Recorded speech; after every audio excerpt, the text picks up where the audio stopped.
Welcome back, everyone. Andrew Baumer is with us today. He is Auglaize County's engineer. We're talking a little bit about the proposed gas tax holiday. You know, when I first heard this, I thought there has to be engineers or road crews that kind of shuddered when they heard that, because that's a big chunk of change for you guys, right? Yeah, absolutely. We have annually we get about $3.6 million from the gas tax. That accounts for about 55% of our annual revenue. So even a 3-month holiday, we're looking at 25% reduction in our budget.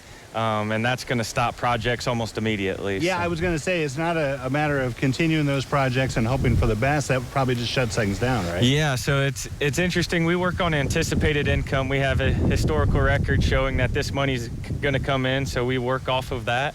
And if that revenue stream is shut off, we don't have the money to fund these projects, and we won't get anything done. So. Yeah, one of the things I heard too was that, that was good in principle, I guess, for those who want to save money on gas, but there was also this fear that the oil companies we wouldn't necessarily see it, because it's kind of beholden to them to give it to us in a sense. That's right. So just because we would eliminate or suspend the gas tax is no guarantee that you're going to see a savings at the pump. That could just get lost in the shuffle between the gas station and the gas and oil companies. And there's actually case studies that happened in Georgia back in May where they suspended their gas tax, and the gas price at the pump actually went up.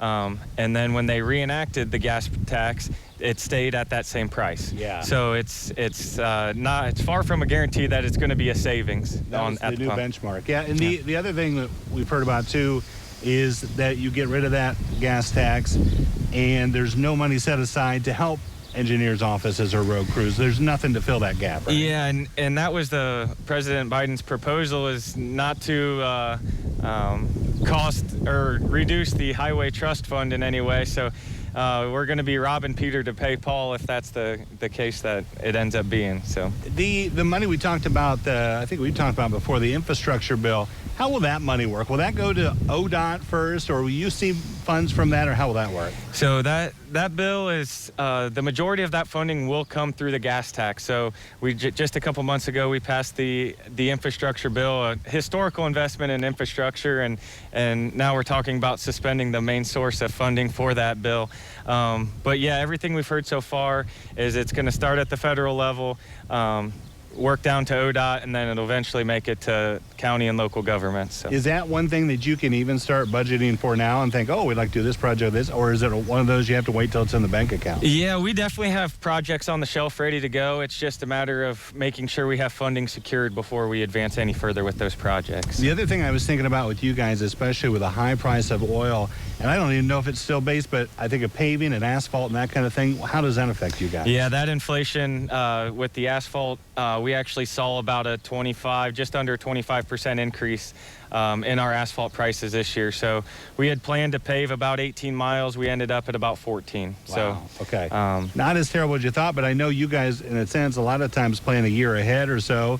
Is that, looking ahead to next year, is that going to slow things down? Yep, and it's just going to slowly create a backlog the longer we keep pushing things back. And so we're doing everything we can to stretch our dollars as far as we can with this inflation. But it's kind of a priority thing right now, so we kind of pick the worst ones and work down from there. So. Yeah, as you said, it affects the crews and driving and that kind of thing, too. Yep. So, Andrew, thank you so much. Appreciate it. Absolutely. It's always good seeing you. Don't go away. Medical news coming up next on Noon Edition.